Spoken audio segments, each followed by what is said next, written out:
La vengeance appartient à Dieu. La vengeance n'appartient pas aux humains. Tout ce que tu lui as fait là, c'est par amour. C'est par amour que tu l'as hébergé. C'est par amour que tu as hébergé sa soi-disant cousine. Soit la trahison fait partie de la vie. Bonjour à tous, bienvenue sur ma chaîne. Alors regardez cette vidéo jusqu'à la fin afin de laisser votre avis en commentaire. Surtout n'oubliez pas de liker la vidéo et de la partager à plusieurs personnes. Donc je vous laisse regarder juste après le générique.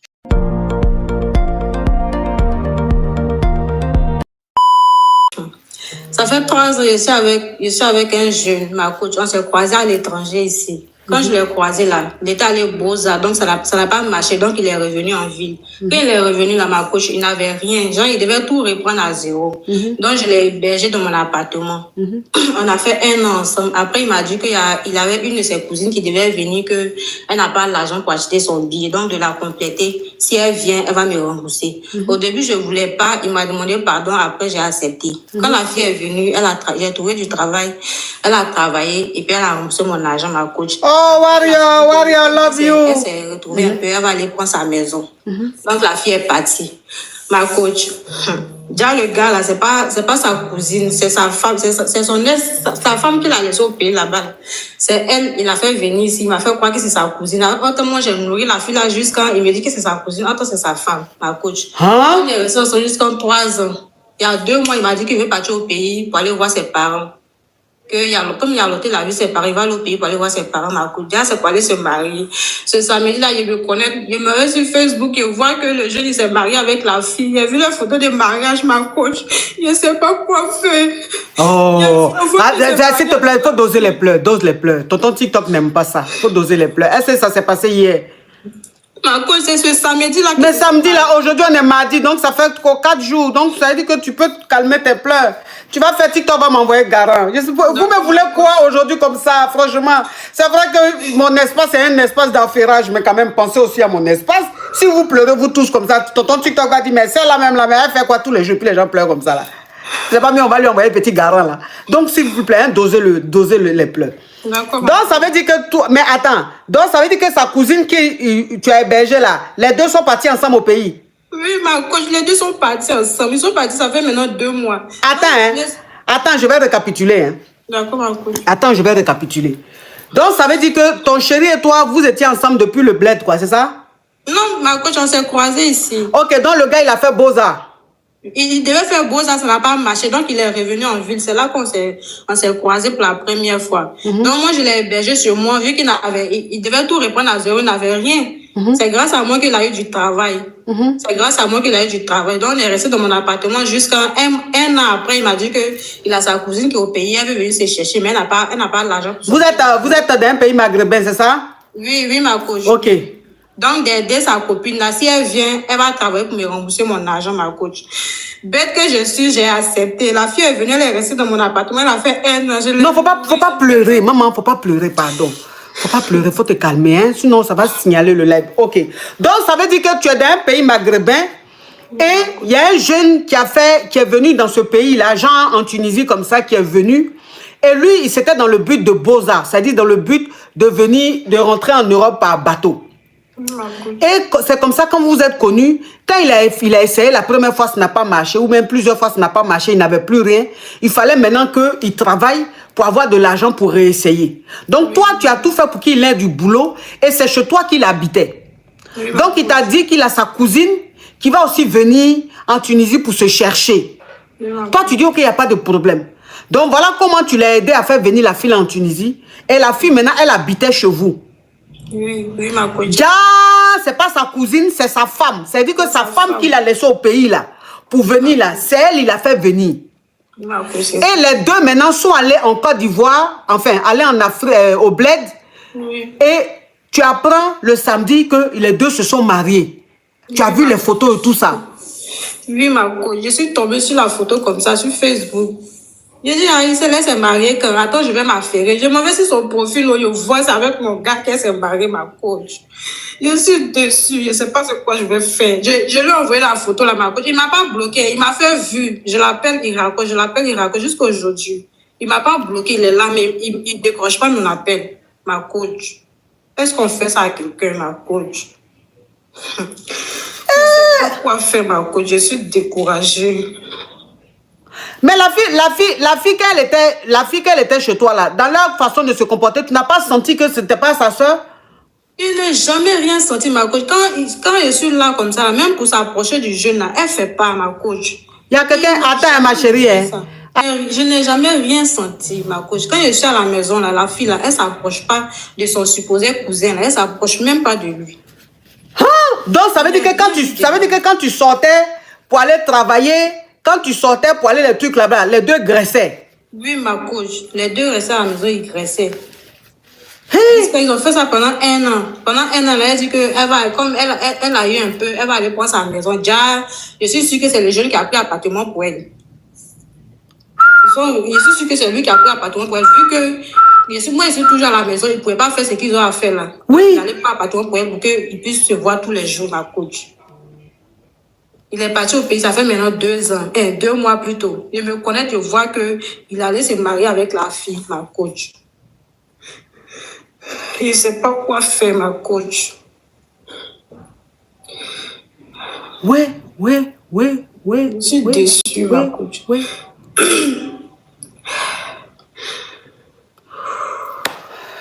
Faut oublier, ma chérie, c'est la vie.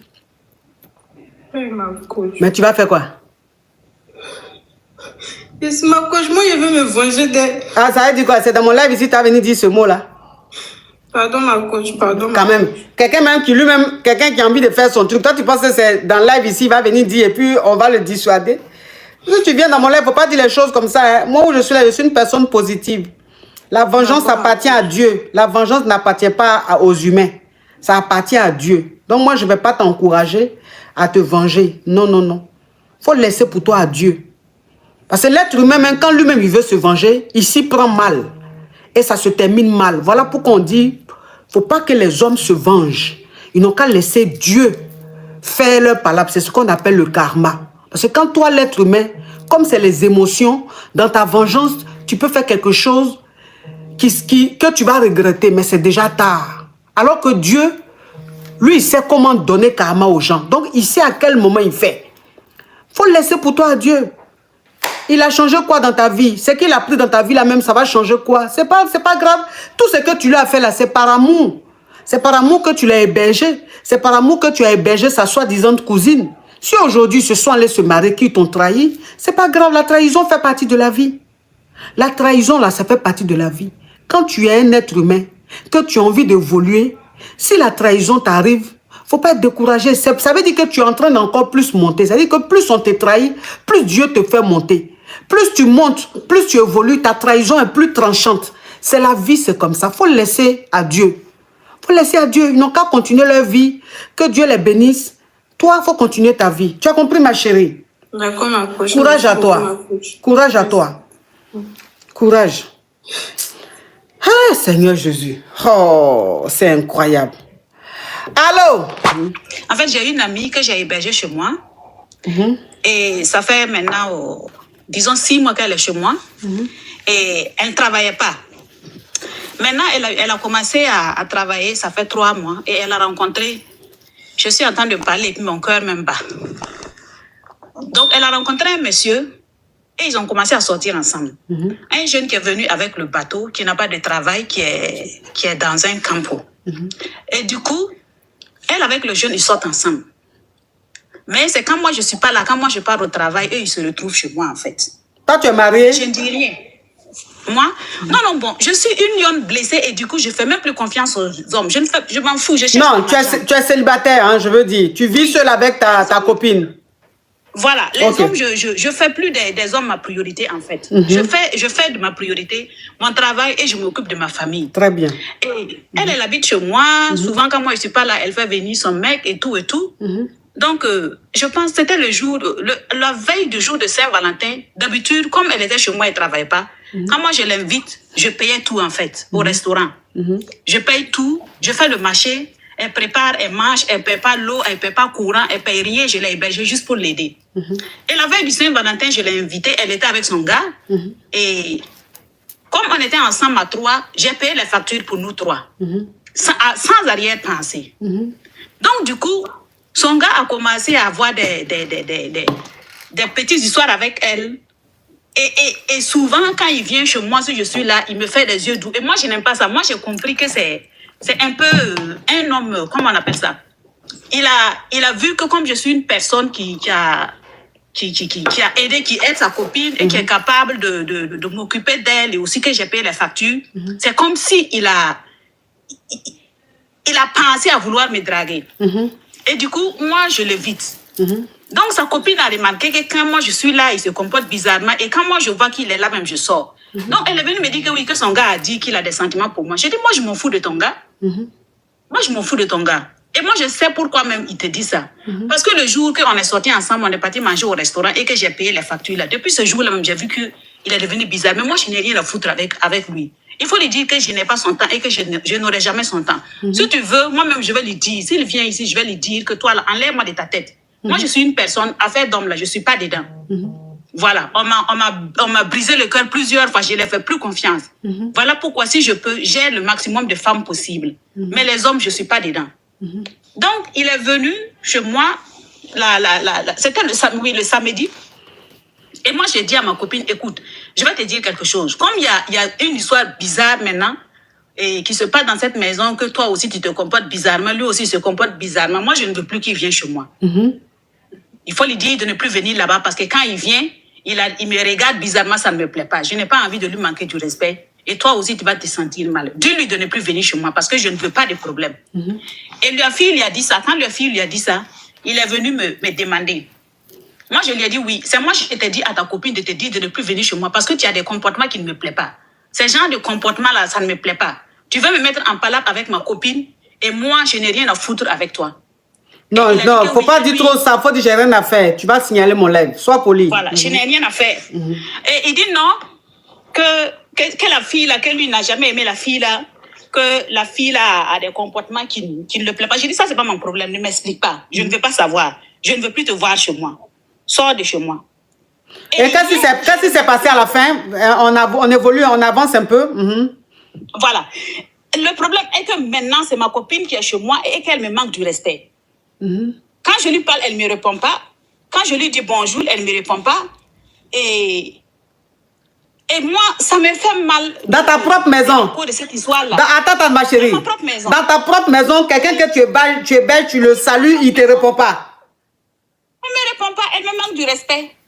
Et maintenant, moi, je me vends mal de la dire que bon, si c'est comme ça, il faut quitter chez moi. Parce que si je la dis de quitter chez moi, elle va penser qu'effectivement, peut-être qu'il y a une histoire entre moi avec ce pingouin-là. Moi, le problème, c'est parce que je ne veux pas qu'elle pense de ça et qu'elle mette ça dans sa tête, que je veux seulement qu'elle n'a qu'à se ressaisir, rester tranquille. Si elle va trouver une maison, elle sort et puis elle part continuer sa relation ailleurs. Mais elle me manque du respect, elle ne me répond pas, elle ne me parle pas. Elle utilise mes choses, mais je ne peux rien dire. Parce que si je parle, elle va dire oui, c'est parce que. Et dans ce cas, je ne sais plus quoi faire. Attends, quelqu'un que toi tu es belge, elle aujourd'hui, elle est dans ta maison, tu la salues, elle ne répond pas. Elle te manque de respect. Donc ça veut dire que toi-même dans ta propre maison, quelqu'un que tu es belge t'indispose. Oui. Mais on est où là? Maintenant, si je la dis, il faut partir. Moi, je sais qu'elle va dire que oui, que c'est parce que peut-être qu'en réalité, j'ai une relation avec son je ne sais quoi là, que je lui dis de partir. Et du coup, je suis coincée comme ça dans mon cœur. Mon cœur palpite comme ça. Ma chérie. Quand je pars au travail, même, je n'arrive même pas à travailler. Je dis, mais comment je vais faire? Parce que dans ce cas-là, comment je vais faire? Parce que si cette histoire était passée et qu'elle ne me manquait pas du respect, moi, je pouvais la tenir chez moi jusqu'au moment qu'elle veut, sans problème. Si le gars là ne la veut pas ou si le gars là c'est pas un bon gars, ça c'est pas mon problème. Mais elle, je ne voulais pas la perdre comme amie et je ne voulais pas aussi la mettre dehors et arrêter de l'aider va me faire mal. Mais qu'elle me manque du respect maintenant là, c'est ça que je ne supporte pas.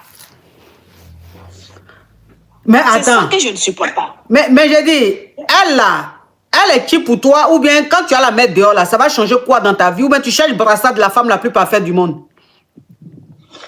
Non, en fait, c'est parce que moi, au moment que moi je l'ai pris, elle était venue en Italie et elle est partie en France sans faire ses papiers. Et quand elle est partie en France, elle a essayé de faire les papiers et on a refusé parce que... L'éclat, t'as parlé un peu en code, hein, ma chérie. D'accord.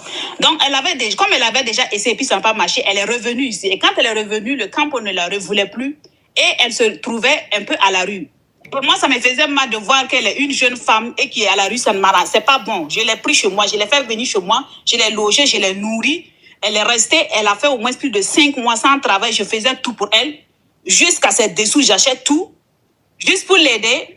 Et qu'à partir de quelques semaines, de quelques jours de cela, elle commence à me manquer du respect à cause de quelqu'un que je n'ai rien, absolument rien dans mon cœur pour cette personne et que je ne veux rien faire avec cette personne-là. C'est ça qui m'énerve en fait. Ah non. Ah non. Moi, c'est la première fois que j'entends ça. Hein. C'est-à-dire que quelqu'un que tu héberges chez toi, quelqu'un à qui tu rends service, la personne t'indispose. C'est-à-dire que toi-même, quand tu finis de travailler, que tu dois rentrer dans ta maison, que tu payes là, ton cœur bat. Tu es mal. Est-ce que vous voyez un peu quand on dit pervers narcissique, il y a son femme là. C'est ça là, la dame là, en train de vivre. Ça veut dire qu'elle a hébergé une perverse narcissique. Elle a hébergé une PN. Donc ça veut dire que la PN en train de renverser la situation. C'est-à-dire que c'est elle maintenant qui est devenue le dominant chez la dame. C'est elle qui dispose et elle met la dame dans une situation où la dame même a peur de la mettre dehors. C'est-à-dire la dame même dans sa propre maison, elle est petite. Et celle qu'on héberge, c'est elle qui est zélée dans la maison, ma chérie. Tu cherches quel brassard. Tu penses que si Dieu doit te bénir, là, c'est pas celle-là, il va passer pour te bénir. Tout ce que tu es en train de faire à celle-là, zéro, ça va rien te donner. Ça paye pas. Ça paye pas. Il y a des gens là, il faut les laisser dans leur merde. Il faut même pas vouloir les aider parce que c'est eux qui deviennent ton sorcier. Il y a des gens là, tes problèmes commencent par eux. Quand tu veux les aider, c'est-à-dire quand ils rentrent dans ta vie là, ils vont foutre la merde dans la vie, dans ta vie. C'est ça là qui est chez toi. Tu vas foutre quoi ça? Fous-la dehors. D'accord. Tu la mets dehors. Dès aujourd'hui, tu dois prendre ses bagages et quitter chez toi. Elle n'a qu'à prendre ses bagages. De toute façon, quand elle est venue ici, là, ce n'était pas pour rester chez toi qu'elle est venue. Elle est venue se chercher, c'est l'aventure. Donc, si elle se retrouve dehors, là, il y a des assistantes sociales, il y a le gouvernement qui est là, qui s'occupe de ce genre de personnes-là. Elle va aller, elle sait où elle va arriver. Ou bien si elle veut, elle n'a qu'à aller dormir chez son Yougo, son plaisantin, qui est venu vous monter là. Elle n'a qu'à aller dormir là-bas. Toi, plus jamais. Plus jamais. Quand tu rentres chez toi, dis-lui de prendre ses bagages, elle n'a qu'à partir. D'accord. Sinon, là, dans ta nourriture, si elle va mettre quelque chose, tu vas dire. C'est moi qui te dis ça. Ok. Fous-moi ça à la porte. Foutez-moi ça. Vous aussi. Votre santé mentale, là, on dirait que ça vous dit rien. Hein? Votre santé mentale, là, ça vous dit rien.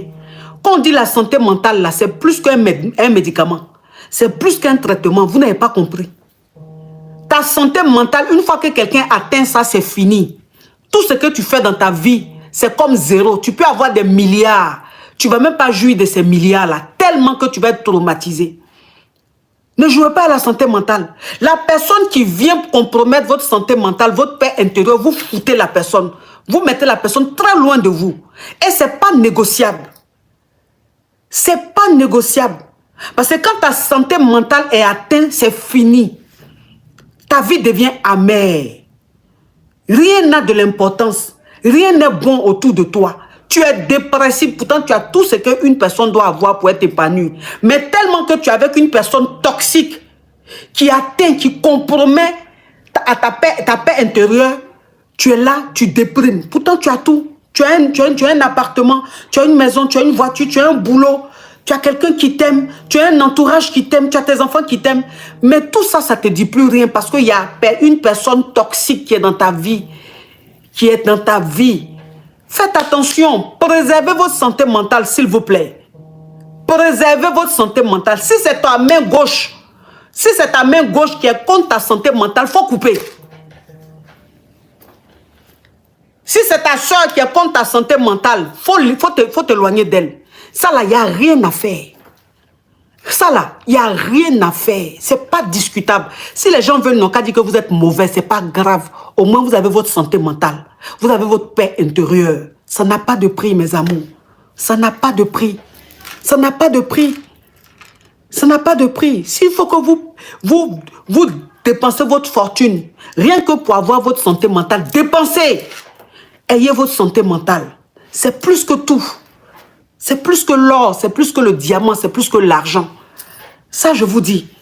Aïe, tu ne vas pas héberger quelqu'un qui est toxique dans ta maison, tu ne peux pas la mettre dehors. Et tous les jours que Dieu fait, tu dors, tu es angoissé. Tu vas au travail pour rentrer chez toi-même, tu es angoissé. C'est quoi ça? C'est quoi ça? Ah non, non, non, non, non, non, non, ne faites pas ça. Ne faites pas ça à cause de quoi? Les gens même de toute façon, ils ne vont jamais bien parler de toi. Tu fais quelque chose de bien, tu ne fais pas quelque chose de bien. Il y a toujours des cons, toujours des méchants qui vont toujours dire que tu n'es pas bien. Donc, c'est quoi? C'est quoi? À cause de ça, tu as supporté quelqu'un qui est toxique? Ne faites pas ça, oh mes amours. La vie n'est plus rien. Maintenant, là, problème de cœur, déjà. Maintenant, là, quand tu es angoissé, là, tu as un problème de cœur, là, tu peux déjà. Restez là, la vie écoute. La vie est belle, elle écoute. Ne vous prenez pas la tête. Les gens qui sont toxiques, éloignez-les de vous. Nous sommes arrivés à la fin de cette vidéo. Merci de l'avoir regardée. Alors, laissez votre avis en commentaire. Likez la vidéo, partagez-la à plusieurs personnes. Surtout, abonnez-vous. Et si vous aimez ce genre de contenu, activez la cloche de notification pour ne rien rater. Alors, on se retrouve à très bientôt pour une nouvelle vidéo. Merci. Bisous.